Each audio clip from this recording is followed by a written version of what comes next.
الله څه ویلي دي چې خپل دغه مسلې ټول تاسو حل قام مشرانو باندې وکړئ که نه په دې قرآن باندې وکړئ. اوس که چېرته یو انسان خپل فیصله په قرآن نه کوي او د قام مشرانو باندې کوي او د قام مشر فیصله د قرآن خلاف وي نو تاسو د قرآن خبره ومنل که نه د قام مشر خبره ومنله. نو اصل کې خبره دا ده محترم الله فرمایي چې تاسو فیصلې په قرآن باندې وکړئ. ما ولې تا او ما او تا په دې قرآن باندې فیصلې نه کوو؟ نن چې څومره خلک دې مسجد کې ناست دي، څومره خلک د سوشل میډیا په توګه باندې زما اواز اوري، تاسو ټولو ته یو مطالبه ده چې خپل فیصلې په قرآن باندې حل کړئ. نه به ستاسو معاشره کې قتل کېږي، نه به ستاسو په معاشره کې چېرته بدامني راځي، نه به ستاسو په معاشره کې چېرته اختلافات پیدا کېږي. دا ټول اختلافات ځکه راځي، دا قتل ته خبره ځکه رسي ما ورته قرآن ته مخ اړولی دی، ما ورته دې قرآن ته مخ اړولی دی، په قرآن باندې ما ورته عمل نه کوو.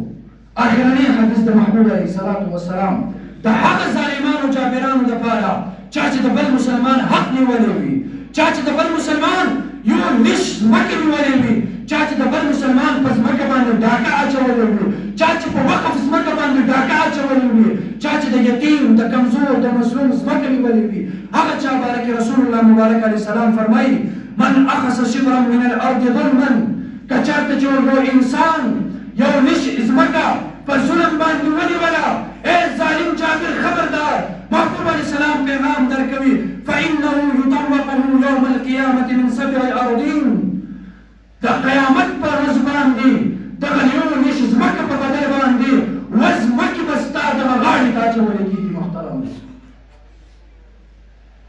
نن ما او تا د بل مسلمان د بل مظلوم حق خورو، ستا څه خیال دی؟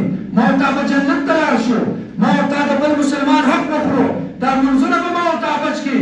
محمد رسول الله امام الانبیاء محمد رسول الله جنازې ته حاضرېږي، یو صحابي وفات دی، محمد رسول الله تپوس کوي په دې خو چا حق نشته، د چا قرض خو نشته، د چا حق خو یې نه ده خوړلی.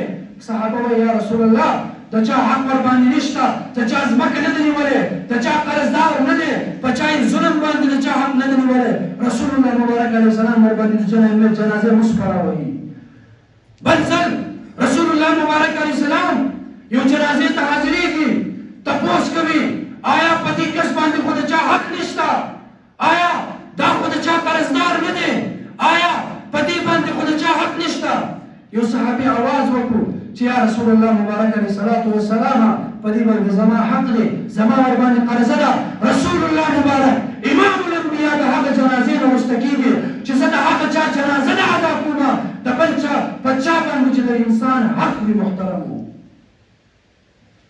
ما او تا منځونه کوو، روژې نیسو، چې ودرېږو قرآن ایتونه وایو، لیکن د بل مسلمان ځمکه مو نیولې وي، د بل مسلمان حق مو خوړلی وي.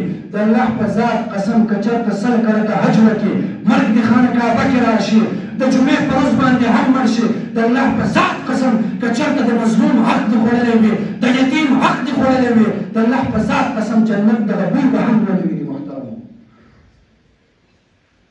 اصل شي د بل مسلمان حق نه خوړل، دا ما او تا جنت ته رسولی شو. که چېرته زما او ستا منځونو کې لږ کمې او کوتاهي راشي، زما او ستا نفلونو کې چېرته لږ کمې او کوتاهي راشي، امکان شته چې الله ما او تا ته بخشش به وکړي. لیکن که چېرته